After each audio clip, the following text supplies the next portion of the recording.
भगवान राम से जुड़ी कुछ ऐसी बातें जिसे बहुत कम लोग जानते हैं। भगवान राम अयोध्या के महाराज दशरथ और उनकी रानी कौशल्या के पुत्र थे। ऐसी मान्यता है कि राम नवमी के दिन ही भगवान राम का जन्म हुआ था। भगवान राम के जीवन चरित्र से संबंधित अब तक अनेक ग्रंथ लिखे जा चुके हैं।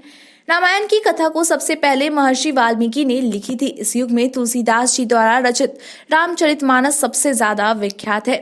आइए भगवान राम के संबंध में कुछ ऐसी बातों की चर्चा करते हैं जो बहुत कम ही लोग जानते हैं। भगवान विष्णु के अवतार। भगवान राम को भगवान विष्णु का अवतार माना जाता है। विष्णु भगवान के 10 अवतार माने जाते हैं जो मत्स्य, कुर्म, वराह, नृसिंह, वामन और परशुराम थे, जिनका अवतार काल भगवान राम से पहले का माना जाता है। भगवान राम के बाद कृष्ण, बुद्ध और कलिक के रूप में अवतार होना माना जाता है। सबसे पुराने मानवीय देवता। मनुष्य के रूप में जन्मे और पूजे जाने वाले सबसे प्राचीन देवता के रूप में भगवान राम को जाना जाता है। आपको बता दें कि भगवान राम का अवतार त्रेता युग में हुआ था। भगवान सूर्य के वंशज। भगवान श्री राम का जन्म इक्ष्वाकु वंश में हुआ था। राजा इक्ष्वाकु भगवान सूर्य के पुत्र थे, इसलिए भगवान राम को सूर्यवंशी भी कहते हैं। भगवान राम का नामकरण। भगवान राम का नामकरण गुरु महर्षि वशिष्ठ ने किया था। वे रघुवंशियों के गुरु थे। राम नाम का अक्षर दिमाग, शरीर और आत्मा को शक्ति देने वाला माना जाता है। भगवान विष्णु का 394वां नाम है राम। विष्णु सहस्त्र नाम नामक स्रोत में भगवान विष्णु के 1000 नामों का जिक्र किया गया है। इस स्रोत के अनुसार राम भगवान विष्णु का 394वां नाम है। वशिष्ठ ऋषि ने बताया है कि राम शब्द 2 बीजाक्षरों अग्नि बीज और अमृत बीज से मिलकर बना है।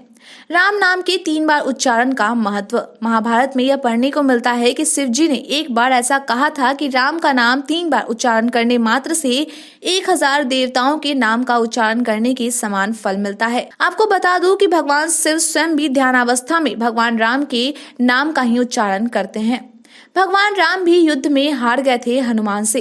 काशी के राजा ययाति को बचाने के लिए भगवान राम से हनुमान जी ने युद्ध किया था। कहा जाता है कि विक्रमादित्य के कहने पर भगवान राम काशी के राजा को मारने के लिए आए थे। काशी नरेश ययाति का सहयोग करने के लिए युद्ध में हनुमान जी प्रभु श्री राम का नाम जाप करने लगे।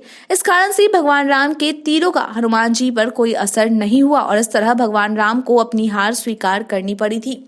राम सेतु का निर्माण।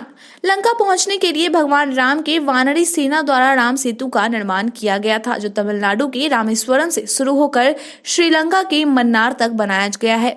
इस पुल के मुख्य शिल्पकार नल और नील थे। आपकी जानकारी के लिए बता दूं कि इस पुल की लंबाई 30 किलोमीटर थी और इसे बनाने में 6 दिन का समय लगा था।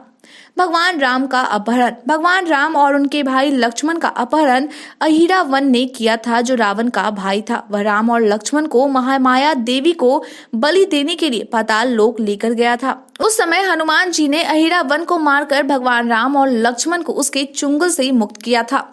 राम राज्य का काल अवधि। माना जाता है कि भगवान राम ने 11,000 वर्षों तक अयोध्या के साम्राज्य पर शासन किया था। इतिहास में स्वर्णिम काल को राम राज्य के रूप में जाना जाता है। भगवान राम द्वारा जल समाधि लेना। सीता माता के पृथ्वी में समा जाने के बाद भगवान राम ने भी सरयू नदी में जल समाधि लेकर अपनी जीवन लीला समाप्त की थी। भगवान राम अपने जीवन चरित्र से जीवन जीने की कला हमें सिखाते हैं। भगवान राम के जीवन की इन बातों को जानकर आप क्या कहेंगे, कमेंट करके जरूर बताएं। आज के लिए इतना ही, धन्यवाद।